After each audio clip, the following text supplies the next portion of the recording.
Salut David. Salut. Je te remercie infiniment pour ton incitation. Je sais que tu es assez discret et que tu n'aimes pas trop être on va dire, interviewé, filmé.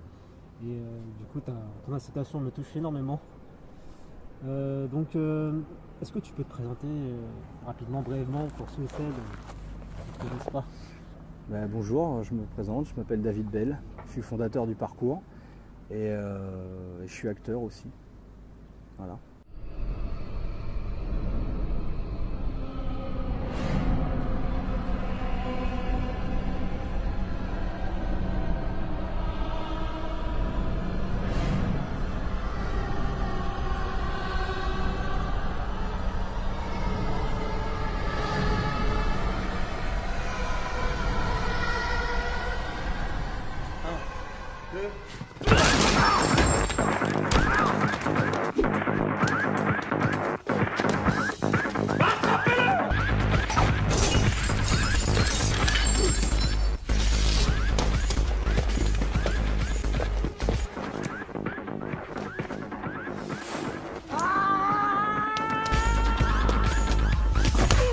C'est toujours aussi accueillant chez toi. Mais c'est pas toi qui m'avais promis que ça changerait? C'est pas les lois qui sont mauvaises, c'est les gens qui les appliquent.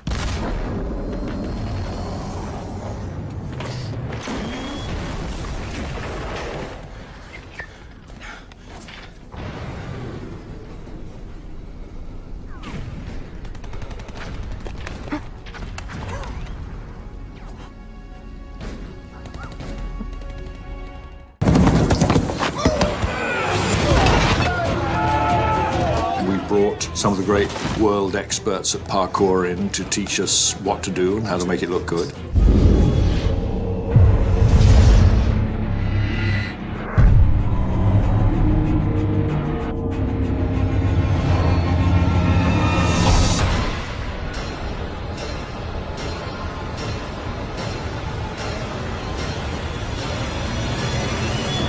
On se la fait à l'ancienne.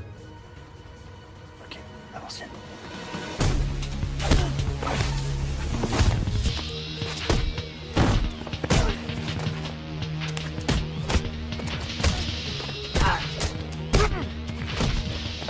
Putain, mais arrête tes conneries, les tours dans une minute, on va tous sauter. Ouvre les yeux, Damien, tu vois pas qu'ils en ont rien à foutre de cette banlieue? Ça fait 20 ans qu'ils arrêtent pas à résoudre le problème.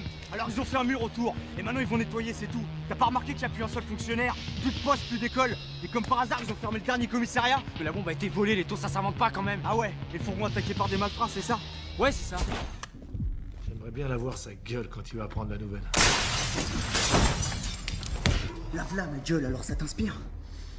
Qu'est-ce qu'on fait maintenant? Je te perds si on arrête l'histoire? Tu me perds s'il y a une bande de chiens enragés qui va se retrouver sans maître. Et ça, je pense pas que ça soit mieux. Mais qu'est-ce que tu veux? Tu vois, c'est ça la différence entre nous deux. Toi, tu sais jamais ce qu'il y a dans ma tête. Alors que moi, je connais toute la merde qu'il y a dans la tienne. Je sais comment tu penses et ça me laisse toujours un coup d'avance.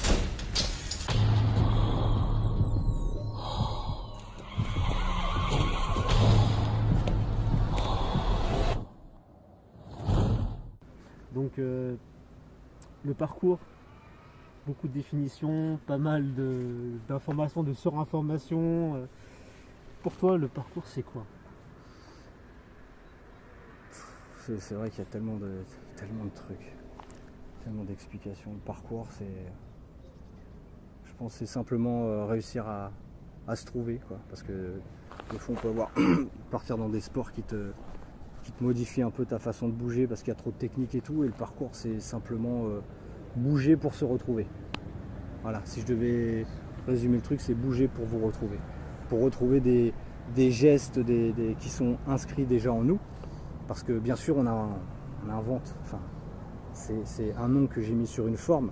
Mais l'être humain, il a toujours bougé depuis la nuit des temps. Ça, on le sait bien, tu vois. Mais de la façon que ça a été amené, que ça a été travaillé et tout, ça n'avait jamais été fait. Jamais été fait comme ça. Donc il y a eu vraiment un gros travail là-dessus, une grosse transformation, une grosse implication, des gros sacrifices. C'est le travail de toute une vie, quoi, parce que ça te marque pour toujours. Ce que j'aime bien chez toi, c'est que c'était pas prévu tout ça. C'est que tu as suivi les conseils de ton père, ton grand-père. Il faut user mais pas abuser. Ça, j'aime bien cette phrase. C'est vrai, il a raison. C'est des phrases percutantes qui sont Ouais. simples et il n'y a pas besoin de développer, de faire des thèses. Le problème, c'est aussi ça, c'est quand on rentre des explications trop compliquées, ça amène les gens qui aiment bien se compliquer les choses, de dire oui mais là quand tu dis ça j'ai pas compris, et là on part dans des trucs et tout le monde se perd. Il y a pas, le parcours c'est pas une philosophie en particulier ou quoi que ce soit. Moi j'ai adapté, on va dire, à ma façon de vivre certains principes, certains codes d'honneur, certaines valeurs, mais ça c'est propre à moi, il n'y a pas marqué vous êtes obligés de tous faire ça. Maintenant si les gens disent oh mais moi j'aime pas là ce que David y fait, c'est pas mon truc, parce que mon l'ego a toujours envie de montrer qu'on sait faire autre chose, ça c'est un autre travail, mais bon, mais j'ai rien contre ça. Enfin, ce que je veux dire c'est fais ce que tu veux mais fais-le bien. Si c'est pour dire non mais moi je préfère faire des sauts de fond de 5 mètres sur une jambe, bah vas-y, tu vas pas sauter longtemps, mais si c'est ça ta vision, vas-y. En tout cas j'ai rien contre tous les gens qui vont arriver avec soit des nouvelles philosophies, soit des nouveaux trucs, dès le moment où ça améliore les choses et que ça reste toujours clair pour tout le monde. On peut dire que tu as été un pionnier quand même dans ce domaine et t'as pris des. Enfin, c'est toi qui as pris les coups quoi. On oublie souvent ça quoi. Maintenant c'est une mode, maintenant il y a des gens qui le pratiquent dans des fédérations, dans des écoles. Mais c'était pas évident quoi le début j'imagine. Bah, ce qui n'était pas évident c'est que pour un sport qui n'est pas connu. Surtout en France en plus. Ouais, surtout en France, il fallait amener un certain niveau quoi. Il fallait, quand on parle de performance physique, tout ça, c'est. Quand je me vois aujourd'hui, en fait, je me rends compte que je suis pas un acharné quoi, de sport extrême ou je sais même pas si je suis un sportif dans l'âme. Oui. Non mais vraiment, il y a des gens qui disent ah là c'est pas un sport. Je me pose des questions. J'étais vraiment en mode chercheur. Ça veut dire pourquoi mon père a réalisé autant de prouesses physiques dans un corps de métier qui est les pompiers de Paris, alors que j'ai connu d'autres pompiers qui faisaient pas ce qu'ils faisaient. J'ai la curiosité. J'ai creusé et quand on cherche, on trouve. Donc à un moment, j'ai trouvé le Graal. Ça y est, il m'a donné les explications, les techniques, les fondements, et plus mes aspirations de gamin, de Spider-Man, de tous les trucs. J'ai allié en fait le réel à l'imaginaire. Et mon père me disait toujours que de toute façon, la plus grande force, c'est l'imagination. La volonté, c'est juste la force de répéter un mouvement un certain nombre de fois. L'imagination, c'est de savoir pourquoi tu le répètes. C'est autre chose. Et le parcours, ça a été un travail que sur l'imagination. Ça a été un travail purement instinctif. Donc c'est que du 100% de donner de soi à fond pour que les gens puissent peut-être se retrouver un peu là-dedans et dire « Ah tiens, moi ça me parle. Ah moi aussi j'ai envie de faire ça. Ah moi aussi j'ai envie de bouger. » Bah, si tu as ça, bah, alors on a tout gagné. Le reste, on s'en fout. Ça n'a pas été réfléchi dans le sens je vais inventer un sport. Comme ça, je vais pouvoir vivre de sport. Pourquoi? Mais non, les gens qui vivent de ce sport, c'est différent. Enfin, je veux dire, on n'est pas nous les premiers à avoir vécu de ce sport. Voilà, c'est ça que je veux dire. Nous, on a donné, les gens, ils ont pris. S'il y en a eu qui ont voulu monter des business, bravo, c'est bien. Si ça marche, tant mieux pour eux. Mais c'était pas le but. Maintenant, si on arrive, nous aussi, à en vivre, c'est bien. Parce qu'il n'y a pas que moi non plus. Il y a moi, mais il y a... que ce soit les Yamakasi aussi, les premiers pratiquants de ce sport, tout le monde a sa place dans ce système et tout le monde mérite aussi de gagner sa vie normalement en fonction du travail qu'il fait, de son mérite, comme on dit, on récolte ce qu'on a semé, hein, donc il n'y a pas de secret là-dessus. Hein. Mais c'est sûr que j'ai vu des choses et puis des gens même qui étaient des fois un peu déçus. Va dire pourquoi ils font ça et c'est pas toi qui es là et c'est pas parce que lui il a eu envie de faire ça plus que moi, point, c'est tout, il n'y a pas à chercher. Moi j'ai pas de motivation particulière à part juste avoir donné mon sport et puis maintenant comme tout le monde j'essaye de faire mon petit chemin et puis d'élever ma famille tranquillement quoi. Ouais. Déjà le fait de chercher seul, quand tu vas dans un club, tu arrives, bonjour je veux apprendre ça, tu t'inscris, voilà, vous venez là, les ateliers ils sont là, tu as le profil. Déjà ça t'enlève ce qu'on doit tous travailler, ça veut dire apprendre à être fort tout seul, apprendre de soi-même. Et c'est comme si on remet tout de suite en quelqu'un le travail qu'on devrait faire sur soi. Donc moi, mon père ne m'a pas entraîné, c'est-à-dire il ne m'a pas entraîné physiquement, il m'a juste conseillé. C'est ça qu'il faut, c'est différent. Il m'a laissé construire tout seul. C'est comme s'il y avait un maître d'arts martiaux qui disait à son élève tu veux travailler ton coup de pied, alors fais ça. Mais vous pouvez me montrer? Non, tu te débrouilles, tu vas chercher toi-même, ressens le coup de pied, trouve le mouvement, répète-le des milliers de fois. Voilà. Et comment je sais que ça va être bon? Je sais pas, quand tu auras frappé assez, que tu verras que tu as de la corde sur le pied ou que tu pèteras des bouts de bois de tant de centimètres, et là tu sauras que si tu frappes une jambe, ça va casser direct. Il n'y a pas de secret. La confiance, elle vient par rapport au travail. Donc j'ai été vraiment baigné dans un truc où j'étais livré à moi-même. Alors si maintenant t'as pas quelques notions de risque ou de savoir comment faire gaffe et tout, ça peut être dangereux. Vu de loin, les gens ils se disent putain, mais être à soi-même. Ouais, mais le but c'est pas le parcours, c'est pas de chercher l'immeuble le plus haut et de grimper et de faire un saut d'immeuble en immeuble. Ça c'est, on va dire, c'est une image qui ont été amenées aussi avec les médias, avec tout de suite de bon, on va filmer du parcours, mais vous n'avez pas des trucs spectaculaires? Ah ouais, le toit là c'est bien, là vas-y, on va filmer ça là. Et même si tu as fait plein de trucs qui sont super physiques avant, bon, allez, on va garder ça, comme ça va accrocher, les gens ils voient ça. C'est comme ça, on n'y peut rien. Donc on a été aussi victime de ce truc-là. Mais le parcours, c'est pas du saut d'immeuble en immeuble, quoi. Oui, c'est vrai. Parce qu'il y a beaucoup de notions de performance, de faire quelque chose de spectaculaire. Toi, c'était pas du tout ça, quoi. Ben, ça, c'est le problème. En fait, c'est que Internet, ça a été bien et pas bien. Ouais. C'est bien parce que si le parcours il est autant populaire aujourd'hui, c'est grâce à Internet, faut pas se mentir. Et le fait que ça a été populaire, les gens dans d'autres pays ont pu voir ce sport, de dire, il y en a avec certaines notions de sport parce qu'ils sont coachs dans d'autres trucs. Oh, c'est bon, moi je gère, allez, je vais mettre coach parcours, bon, même si j'en ai pas fait avant, parce que je comprends un peu le système. Et les gens ont très vite transmis ce sport et ils l'ont appris sans avoir connu les vraies racines. Ouais. Voilà, c'était un peu comment on appelle ça, de l'enseignement McDo, quoi. Consommation rapide, vite fait, c'est bon, allez, tu fais 2-3 trucs. La moitié de ceux qui enseignent ou qui apprennent, des fois, ils n'ont même pas de souplesse, ils n'arrivent même pas à maîtriser certains sauts et tout, ils sont déjà en train de donner des leçons. Alors c'est un peu ça qui est dangereux aussi, quoi. Comme une mode, quoi. Voilà, donc ça a aidé, Internet a aidé à faire connaître le sport à vitesse grand V, mais ça a été aussi dangereux dans le fait où ça a aussi touché tous ceux qu'on se désire de faire mieux que les autres et de montrer qu'ils sont meilleurs. Donc tout de suite, le défi arrive, donc c'est comme une provocation. Toi, tu veux juste dire, regardez, c'est un nouveau sport, si vous voulez, vous pouvez le faire pratiquer, voilà ce qu'on fait. Et il y en a, c'est... Attends, il se croit bon parce qu'il fait ça, mais moi aussi je peux faire ça. Allez, c'est où qu'il a tourné? Il y en a, ils sont venus même à Nice pour venir à la chasse au saut, quoi. Ils sont où là? Ah, attends, lui il a fait ce saut là. Attends, si je fais son saut, moi aussi je suis bon parce que le but il n'était pas là. Le but il est de faire son chemin soi-même dans la vie. On n'est pas à essayer de refaire le chemin des autres, dire ah c'est par là, ah t'as fait ce travail, ah bah moi je vais faire la même chose. Non, on est chacun pour se réaliser soi-même. Donc on montre une voie et après chacun prend sa route sur cette voie, quoi. Donc, parmi tes voyages, comment était perçu le parcours par les étrangers? Comment ils voyaient ça, contrairement aux Français? Ils avaient moins, ils étaient plus, ils atteignaient l'écoute. Ça dépend. Ouais, ça dépend. Il y a des gens, je me rappelle en Thaïlande, ils étaient impressionnés au début, quoi. C'était de l'étonnement en fait, souvent de l'étonnement. Ouais. Parce que tu viens bouger à un endroit où les gars, ça fait 10 ans qu'ils squattent là, ils n'ont jamais imaginé que du banc, tu pouvais attraper cette branche ou de là, tu pouvais atterrir là, et ils sont tranquillement là, posés, et puis toi t'arrives, tu te poses là, bam, à 2h du mat, tu commences à faire des trucs, et ils te regardent bizarrement, ils se regardent, et puis ils n'osent pas trop venir parce que bon, allez, on va les laisser, puis quand tu te barres, tu vois que là, ils se lèvent, et puis ils viennent, et ils regardent, et ils se mettent à côté, ils font...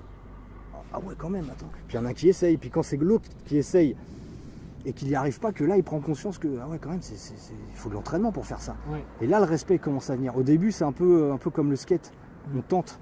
Allez, il a essayé d'aller sur le banc, je me jette, avant de comprendre qu'il y a beaucoup de technique, beaucoup de travail, beaucoup d'entraînement derrière ça. Ce que j'aime bien, c'est que il y a plusieurs angles, quoi. C'est pas figé, quoi. C'est fluide. C'est-à-dire que il n'y a pas d'heure, il n'y a pas de... Comment dire? Quand tu vois une barre, ou un escalier qui n'était pas prévu justement pour faire telle ou telle figure, enfin, tu crées toi-même ton propre chemin, quoi. C'est ça qui est bien. Je crois que le parcours, ça permet limite de redevenir quelque part toi-même. C'est vraiment un truc que tu peux intégrer. Par rapport à tout ce qui existe, c'est ce qui s'intègre le plus facilement dans la vie. Parce que quand tu me dis tu prends un escalier et tout, oui, bah moi, tu peux rentrer de chez quelqu'un à 2h du mat, tu vas prendre l'escalier. Ouais. Donc en vrai, le corps, il est déjà fait pour... quand tu vois des pompiers, par exemple, ils décalent à n'importe quel moment. Donc les mecs, ils peuvent même être en train de rentrer d'une intervention parce qu'ils ont fait un feu pendant 2 heures. Ouais. Ils sont pleins de fumée. Le gars, il rentre, il se dit, ah, je vais prendre ma douche. Il est sous la douche, ça sonne. C'est ça. Donc là, et il dit pas, oh attends, finis de prendre ma douche. Non, c'est bam, et ça repart direct. Ouais. Donc le corps est déjà conditionné à ça. Quand tout le monde dit oui, il faut des bonnes nuits de sommeil, oui, dans le meilleur des cas, ok. Mais vous inquiétez pas que si on vous réveille la nuit en plein sommeil, votre corps il est habitué à se réveiller dans les cas d'urgence ou tout. Ouais. Mais maintenant et quand tu es réveillé, comment tu fais s'il y a un cas d'urgence? Tu vois, donc si tu arrives à voir, tu sais que tu peux te réveiller dans la nuit à n'importe quel moment, prendre un vélo, tu n'as pas besoin de te rappeler comment tu fais du vélo, tu vas tout de suite savoir le faire. Donc plus tu arrives à inclure ces petits exercices dans le quotidien, plus ça fait partie de toi et plus ça devient naturel. Oui. Si tu dois aller répéter je sais pas combien de fois tout le temps des trucs depuis des années et tout, tu rentres dans un automatisme, il n'y a plus d'entraînement naturel. Un entraînement, franchement, un entraînement, ça doit durer 2-3 ans max à fond, et après tu vis quoi. Oui. On n'est pas sur Terre pour s'entraîner toute la vie, on s'entraîne, parce que si on s'entraîne, c'est pour être prêt à quelque chose. Oui. Donc si à un moment ça fait 40 ans que tu t'entraînes, c'est pour être prêt à quoi? C'est ce que je veux dire, il faut donner un sens à ce que tu fais. Donc tu as fait 2-3 ans, il y en a qui vont aller plus vite parce qu'ils ont des aptitudes physiques où ils peuvent apprendre plus vite. Ouais. Et après vas-y, moi je voulais être un guide en haute montagne, un sauveteur en haute montagne, je sais pas quoi, partir voyager, et je vais faire ça, sauf que j'ai 3 ans de parcours derrière. Donc j'ai un bagage qui va me permettre de peut-être mieux m'en sortir, d'avancer, de progresser, de ressentir le terrain mieux en me disant non, on ne veut pas aller par là parce que maintenant je connais. C'est une expérience en plus, c'est pas un tout le parcours. C'est pas un tout quoi. Je pense que c'est vraiment un truc, un plus. Mais il faut, comme tu disais, oui, ça ouvre la confiance, c'est que maintenant la conscience, c'est que ça m'a ouvert l'esprit sur des choses qui sont complètement à l'inverse en fait de ce que je pouvais penser quoi. Que rien n'est figé quoi. Rien n'est figé, tout évolue constamment, le parcours il est là, il a la forme qu'il a parce que les architectures on les construit comme ça, et que le vrai parcours il serait plus par rapport à ce qui a déjà toujours été, c'est-à-dire les arbres, les rochers, tous ces trucs là. Donc quand on bouge là-dessus, quoi, même ça évolue aussi les arbres, ça pousse et tout. Donc, mais l'architecture, voilà, le parcours s'adapte à tel type d'architecture. Si demain ils nous font des immeubles tout lisses, ils enlèvent les rebords et tout, c'est facile de tuer le parcours. Il suffit d'enlever tous les endroits où on peut bouger, toutes les barres où on peut bouger, boum, tu mets des trucs électrifiés, ou tu mets peu importe, on peut vraiment tuer le parcours. Donc qu'est-ce qui restera? Toujours le parcours naturel sur les milieux naturels, à la montagne et tout ça. La base, elle est là. Ouais. Donc si on a cette base et qu'on est bien avec ça, alors on ne sera jamais malheureux. Parce que dès qu'on s'attache à des lieux, moi ça m'est arrivé avec des potes, on dit ah tiens on va à tel endroit, tiens on va au carré, tiens on va au truc, et puis tu arrives et ils ont tout cassé. Parce que les gens ils s'en foutent strictement de savoir que ce truc là ça représentait un truc depuis 10 ans où on s'entraînait. Eux ils disent non mais on a viré ça, on va mettre une fontaine. On s'en fout de la fontaine mais on peut rien faire dessus. C'était un lieu culte pour nous, on venait et les gens ils s'en foutent parce que ça évolue avec le temps, parce que les gens qui habitent là depuis 50 ans ils ont peut-être envie de voir un autre décor, donc ils cassent et on reconstruit et on recasse. Donc c'est que déjà le parcours t'apprend aussi à pas t'attacher aux choses. Tu vois, tu fais, dès que c'est fait on passe à autre chose. J'ai sauté de 7 mètres il y a 15 ans d'une hauteur, j'ai pas besoin de retourner à ce saut et de le refaire pour voir si je le fais tout. Ce qui a été fait a été fait. Et on avance et on avance et on avance. Et on s'intéresse et on évolue. C'est vrai. Donc parmi les personnes qui t'ont aidé, soutenu, cru en toi, tu remercierais qui? Dans quel sens? Qui ont cru en toi, qui t'ont jamais abandonné, lâché, même tu vois, critiqué, même dit ah tiens il a pris la grosse tête, il a fait son propre truc. J'ai toute ma famille déjà qui a toujours été là, hein, ça c'est sûr. Ma mère qui m'a toujours soutenu, mon frère qui est plus là aujourd'hui aussi, mais lui ça a été un des premiers, c'est aussi même grâce à lui qu'on a été connus, parce que c'est le premier qui a quand même pris avec sa moto, il a pris la cassette et il était emmené à Stade 2, et s'il n'avait pas fait ça, il n'y en a aucun de nous qui était apte ou mature pour dire non mais moi je vais le faire. On était des petits branleurs, des petits jeunes, voilà, et c'est tout. Je ne sais même pas s'il y en a qui avaient la conscience ou qui avaient déjà même pas le niveau encore, donc ils y pensaient même pas, mais dès que ce truc a été fait, après c'est parti. Donc c'est sûr que mon frère il a joué quand même un gros rôle là-dedans. Après il y a Sébastien Foucan aussi, qui lui aussi fait son chemin, qui est comme on dit, tout le temps dans sa continuité, en évolution, tranquille, il fait ses petits trucs, mais il n'y a pas besoin d'aller vite parce qu'il avance par lui-même, il a fait ses expériences, il prend, il rejette, tiens je prends ça, je garde ça et tout, et quand je le regarde, pour moi c'est un de ceux qui a peut-être le mieux évolué, quoi. Je parle au niveau du travail sur soi et tout ça, là il n'y a rien à dire, le gars il est au top. Et même moi aujourd'hui je peux m'inspirer de choses qu'il va faire parce que je me dis ah tiens ça peut être bien pour moi, alors qu'à la base c'est quand même moi qui lui ai enseigné des bases sur les trucs du parcours. Après il a évolué, il s'est intéressé à plein de choses, mais quand je regarde aujourd'hui Comme quoi, il n'y a pas de... Comme on dit, le maître peut devenir élève aussi à n'importe quel moment, quoi. Il n'y a pas de... C'est vrai. Il n'y a pas de règle.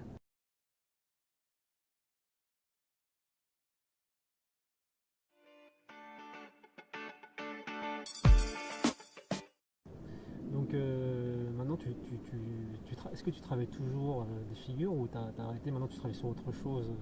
Non, maintenant je suis avec Charles Perrière, Oui, qui faisait partie des Yamakasi aussi avant. oui. On travaille beaucoup en ce moment pour redévelopper le parcours et essayer de l'amener à un niveau où il n'a pas encore été exploité, D'accord. d'essayer de développer des choses, des actions humanitaires, d'amener le parcours dans des endroits où ça n'existe pas, de pouvoir offrir des cours à des enfants qui n'ont pas de moyens de se payer des cours. En fait, ce qui m'intéresse, c'est pas là où c'est facile, c'est là où c'est pas facile justement. L'inconnu. Voilà. Toujours. Et ça tout seul, sans Charles, je ne pourrais pas le faire parce que j'ai pas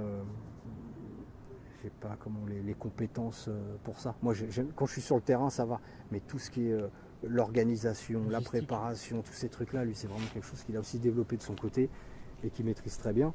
Donc, comme quoi, tout seul, on fait rien. Hein. Moi, C'est vrai. C'est vrai. Donc on peut dire que les jeux vidéo, tout ça, ça s'inspire du parcours aussi, quelque part. Surtout en ce moment, ouais. Ouais, Surtout en ce moment. Ouais. c'est assez drôle ça, je trouve.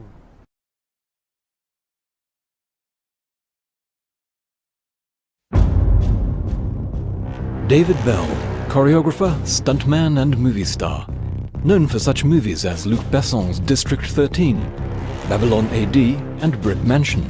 Bell is also the founder of Parkour, the art of movement that attracts millions of followers all over the world.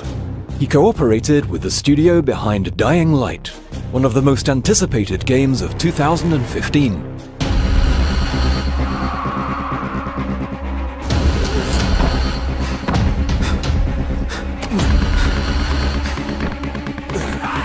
La définition du parcours, bon déjà c'est vrai qu'il y en a... The definition of beaucoup, mais dans le parkour, cadre, du jeu, I would say on va dire it's que c'est an l'art art de la of fuite et de la poursuite. escape and pursuit. Donc, c'est It's also a aussi avant method tout of une méthode physical training d'entraînement using physique pour les obstacles, obstacles. Et, as well as of learning how to respond to emergency situations. Oui, c'est sûr que Behind le parkour, there's a c'est philosophy. mais bon, moi, For c'est me, vrai que j'ai it pas was fait- mainly a quest moi, for c'était une freedom. recherche de liberté. Avant tout. Donc, ça m'a permis It de is a kind concentrer, of on va dire, une active sorte meditation de because it méditation forces active. you to On est focus, concentré à ce qu'on fait, which lets you forget the rest oublier le and reste get away. et s'évader. Et donc c'est vraiment une recherche de liberté. J'aime beaucoup comment le parcours I like the way est présenté dans ce jeu. parkour is presented in the game. On a vraiment It gives you the l'impression impression d'être à la place of du being personnage. inside, being the character. C'est vraiment réaliste. It's very Les realistic. mouvements, The motion, the l'analyse terrain du terrain, analysis, the fluidity of la movement. fluidité qu'il y a sur les obstacles. Il n'y a pas de temps d'arrêt. On est There's no vraiment dans cette downtime. énergie où on n'a qu'une envie, c'est You are d'avancer, caught in this d'avancer, energy de that passer un pushes point you à l'autre. to look On a for toujours another la vision pour obstacle passer un obstacle, en and ayant la to keep vision. the next one in your C'est-à-dire que field dans of notre vision. champ de vision, on peut voir le prochain passage. On n'est pas bloqué, fermé sur une seule chose.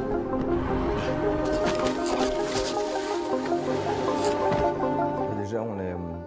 pour Along être with proche young du parcours dans le traceurs, jeu avec, we proposed jeunes several traceurs, movements on a fait, and plusieurs tried mouvements, different on a essayé techniques différentes techniques pour que eux, ils to aient give un a peu plus wider de choix et choice to qu'ils the voient, qu'ils puissent developers faire des essais, and voir let ce qui est them le plus decide adaptable what was more par rapport aussi à adaptable. l'esprit du jeu, parce que c'est Parkour tellement is so ouvert broad pour that we faire un had to parcours. stay within the Il faut rester direction dans le and the sens, spirit dans of the l'esprit game. du jeu, et de prendre les mouvements That is to be consistent with the escape qui sont aspect plus cohérents and avec cet immediate esprit de reaction to fuite overcoming et de obstacles. réaction immédiate pour pouvoir passer un obstacle.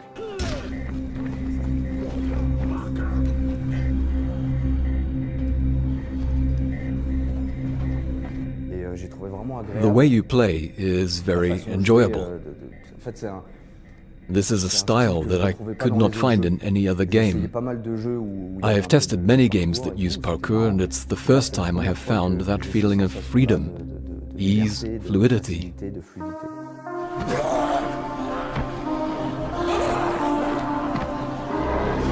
Je pense que le jeu va... Playing Dying Light would be a good approach for those who have never tried parkour. They will immediately feel the comfort, the ease of movement. There is no real risk in playing, so it will make players want to try and imagine what us, dresseurs, feel when we're outside on the obstacles. This desire, driven by confidence, makes you go searching for another obstacle, and this is the feeling that you get immediately while playing this game.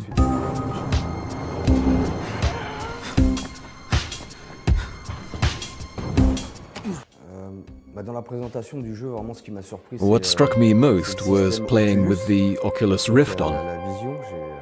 It was like being 10 À again. l'âge de 10 ans, quoi, I didn't want to stop. J'avais plus envie de le lâcher, quoi. J'étais dans le jeu. C'est comme si. It was like an avatar, as if I had lost my body and reappeared in a video game, especially because I could see my hands. For me it was magical, amazing. Quelque chose de magique, c'est incroyable.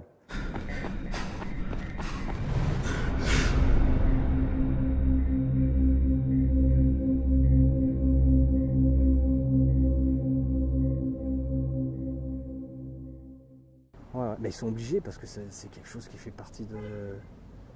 C'est quelque chose qui fait partie de. Comment dire, de notre génération maintenant. Ouais. C'est comme ça qu'on écrit une histoire. Quand on dit mais c'était comment il y a 100 ans? Ah, c'était l'époque où ils venaient de découvrir ça, ils commençaient à faire ça. Et c'est par ces petits trucs qu'on peut se repérer et définir une époque. Et le parcours a marqué une génération. Il y a des gens, je suis sûr, aujourd'hui, qui sont encore plus dans le parcours que je l'ai été. Ouais. Moi, je ne suis pas resté dedans. C'est-à-dire, j'ai exploré, j'ai exploité, j'ai travaillé, j'ai fait mes armes là-dedans. Ouais. Ça m'a amené une certaine énergie et j'ai continué en fait. C'est comme si le truc est là et j'ai continué. Mais il y en a, quand je parle avec eux, quand je les vois, c'est impressionnant, quoi. J'ai l'impression d'avoir développé un sport pour permettre à des gens de se trouver mieux que moi je me suis encore trouvé. Ouais. C'est dur à... Tu vois ce que je veux dire? Ouais. C'est que, comme je te disais, j'ai pas l'âme d'un sportif. Ça se trouve, j'aurais pas encore ce métier qui fait que là, demain, je vais devoir être à l'affiche dans un film et tout.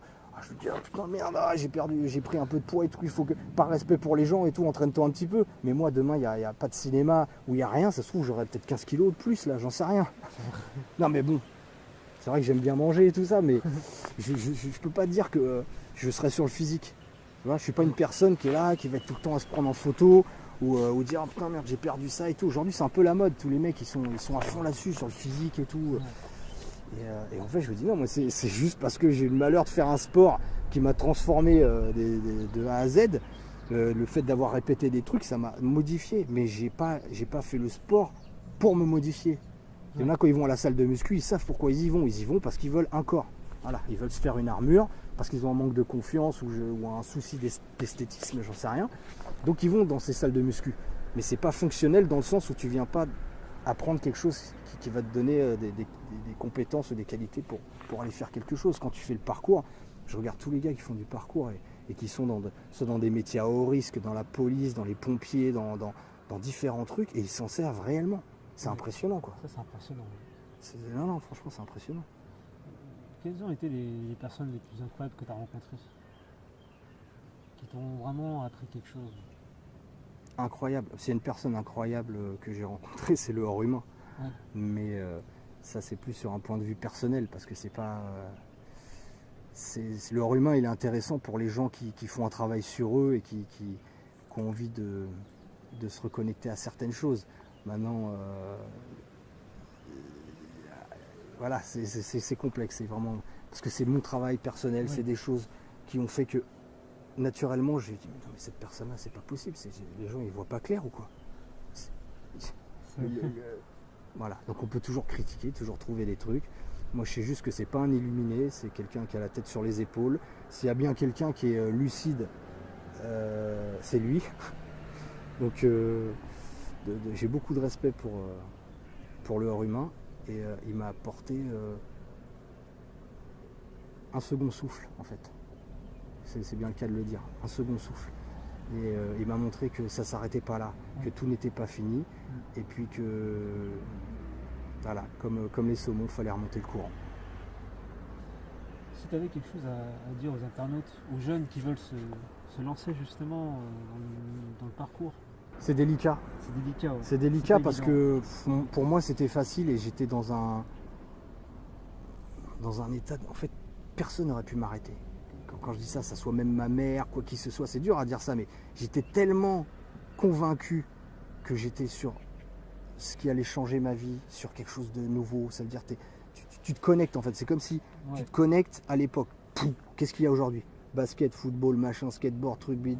Ok. Eh ben, c'est marrant, mais ce que je fais, c'est pas là. Je le savais déjà, ça. Ouais. Je savais quand je me levais à 4h du matin que je m'entraînais, je dis non, personne en ce moment-là à 4h est en train de répéter 250 sauts de précision, surtout que c'est pas possible. Il y en a, ils font du footing, il y en a, ils tapent dans un sac de frappe, il y en a, ils font du ski, j'en sais rien, mais pas ça, c'est sûr. Et c'est cette sensation-là qui me poussait à continuer et tout ça. Mais j'étais... c'est dur parce que moi-même, je sais même pas si mon fils... demain, il se mettrait, je le verrais à mon niveau, comment j'étais imprégné là-dedans, j'aurais dit, vas-y, va mollo quand même, tu sais, parce que il n'y a pas de garantie. Oui. Vous voyez ce que je veux dire? Moi, c'est même des bons, ils se blessent encore. Tu peux être bon, tu peux avoir fait des sauts de ouf, demain tu sautes un banc, bam, tu te cognes un genou, c'est fini, allez. Opération ou blocage ou truc, on est à l'abri de rien. Et on est à l'abri que quand on est dans les temps. Ça veut dire, on ne fait pas les choses par intérêt, on ne fait pas les choses parce qu'il y a une caméra, on ne fait pas les choses parce que je veux impressionner du monde. Je fais les choses parce que je dois le faire. Si je passe par là, c'est parce que c'est pour aller plus vite. Donc, je fais le truc, je suis attentionné à ce que je fais. Et c'est rare que, franchement, sur toutes les fois depuis qu'on est venu au monde, on monte les escaliers, combien de fois on s'est cassé la gueule dans les escaliers? C'est vrai. Hein, ça nous est arrivé, mais souvent ça nous est arrivé parce qu'on est au téléphone avec sa copine en train de parler et puis on fait pas gaffe et on glisse et on se prend une marche, ou parce qu'on regardait à droite à gauche, donc parce qu'on n'était pas attentionné. Mais si on y repense, dans tous les trucs on nous a dit fais gaffe, on se blesse pas.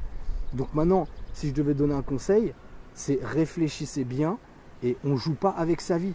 Si on va dans un sport je sais pas, on va jouer à la pétanque, bon, c'est vrai qu'on peut se prendre une boule sur la tête, mais bon, c'est rare aussi, quoi. Mais il y a des sports où ça demande moins d'engagement, dans le sens où j'essaye et puis ça me plaît pas, je vais ailleurs et tout. Mais aller faire du sport juste parce que c'était juste pour essayer, pour rigoler, puis essayer d'avoir un gros niveau et de se blesser bêtement, je trouve ça stupide. Parce que c'est vraiment quelque chose qui peut nous emmener loin, qui peut nous amener un acquis, mais véritable, ça veut dire des vraies valeurs, un vrai niveau, une vraie santé. Parce que c'est pareil, j'ai fait des tas de sauts, mais aussi des tas de sauts qui servaient à rien. Quand j'y repense, je pourrais enlever près de le quart de ce que j'ai fait qui servait à rien, des entraînements, des surentraînements qui servaient à rien. Quand on se presse, comme je disais, pour avoir un niveau, mais tu te presses pourquoi? Là, moi, j'ai envie de vivre jusqu'à, je sais pas, 80, 90, j'en sais rien, le plus longtemps possible. Mais pas me dire, j'use mon potentiel jeunesse là, et puis après, à 40 ans, ça y est, je suis coincé, je suis blessé, parce que j'ai fait des trucs extrêmes, et du coup, le reste de ma vie, je vais le passer à boiter ou à... Non. C'est pas ça, j'ai fait des choses, voilà, maintenant je redescends, et le juste milieu, le plus longtemps possible. Et si maintenant, la force des choses fait qu'il y a un truc qui se passe dans ma vie, que je dois ressauter de la vanne, eh ben on verra à ce moment-là. Mais pour l'instant, adapte-toi en fonction de comment la vie se déroule, tranquille. Il n'y a pas d'alarme. Maintenant, les gens qui travaillent dans des corps d'élite ou des trucs, ou dans l'armée ou dans la police, eux, ils sont confrontés à ce genre de situation. Tous les jours, machin, nanan. Donc, ils doivent être au top. Si tu fais pas une activité qui justifie le fait d'avoir un surentraînement, tranquille. Sinon tu vas mal le digérer. C'est comme quand on te met plein de plats devant toi. Oui, tu peux manger tout, mais en vrai, juste ça y est, c'est bien. Ça te suffit, t'es bien, t'as l'énergie qu'il faut. Et toi, tes yeux disent et ça, et je veux ça. Et souvent dans l'entraînement, c'est ça, c'est qu'on ne sait pas quand s'arrêter. Je pense que le problème du parcours, pour tous ceux qui vont pratiquer, peu importe les niveaux, c'est à quel moment je m'arrête. À quel moment je sais stop, là ça sert à rien. Parce qu'on aura toujours d'autres qui viendront, ils font mais t'as sauté de là, ça veut dire que si tu t'entraînes encore et tu pourras aller là et tu pourras aller là. Le but du parcours, c'est pas de savoir jusqu'où on peut aller, en fait, c'est de savoir où on doit s'arrêter. Je m'en fous de savoir si je peux sauter encore 10 mètres, 15 mètres. Non. Moi, je sais que déjà, quand j'ai sauté à certaines hauteurs, où les gens se disaient, mais attends, si tu tombes de là où toi t'as sauté, mais tu te fracasses, c'est fini. Donc j'ai réussi à montrer qu'avec une technique, on peut sauter du nateur ou si on ne fait pas attention, on peut se blesser ou se faire très mal. Et ben on peut le faire sans se faire mal, grâce à une technique. Voilà, point, ça y est, c'est validé, j'ai montré, ça marche. J'ai fait des sauts que je referai sûrement pas parce que c'était des performances ou c'est que c'était à un moment précis. Mais ce qui est important de savoir pour moi, c'est pas de savoir si je pourrais refaire ce saut, c'est de pouvoir me dire, aujourd'hui à 44 ans, je ne sens absolument rien. Je n'ai aucune douleur à un genou, au dos, à une cheville, à un poignet ou un truc ou quoi que ce soit. Ouais. Et c'est ça, la magie de ce sport. Ouais. C'est pas de dire j'ai fait le saut, allez je vais le répéter jusqu'à ce qu'au moment ton corps il dit stop, ou que tu as une rotule qui va partir dans le mur. Et puis là c'est un médecin qui va dire monsieur si vous rebougez là c'est à tout jamais c'est fini. Donc non, j'ai su redescendre tout seul. Maintenant s'il y a quelque chose qui arrive, un film ou un truc à préparer, je me prépare en fonction et je redescends et je maintiens le niveau. La vie c'est fait pour être vécu tranquillement. Il n'y a pas de course, il n'y a rien. Quand on est à l'école, on nous course, on nous presse à la compétition, il faut ça, il faut être le meilleur, il faut être le premier du truc pour... Il n'y a rien. La vie elle est là, le temps il passe, tranquille, tu vois, les oiseaux ils chantent, pas se prendre la tête. Occupe-toi de tes affaires. Voilà. Le rôle, je crois que ce soit moi, que ce soit les Yamakasi, tout le monde, on a déjà fait ce qu'on pouvait faire de mieux, c'est déjà fait. C'est-à-dire, on a fait connaître un sport. Point. Le reste, c'est du blabla. Tu vois, ce que je dis, ça va plaire à certains, ça va les faire évoluer, ça va leur faire un déclic, super. Il y en a, ils vont pas aimer, tu zappes, tu passes à autre chose. Point. On s'en a rien à foutre, franchement. Ouais. Tu vois ce que je veux dire? Ma carrière, elle est déjà tracée. Je vais faire des films, sûrement des bons, des moins bons, des machins. Ça se trouve, dans 2 ans, j'ai fini le cinéma. Ça se trouve, je suis encore là pour 10 ans. Je m'en fous. J'ai pas envie de savoir où je vais être, j'ai pas envie de savoir où je vais finir. Je fais en fait, je vis au jour le jour. Voilà, comme dirait Léo Romain, tu respires et puis le reste, ça va se passer tout seul. Je te remercie infiniment David pour tous ces messages. Ben, merci à toi.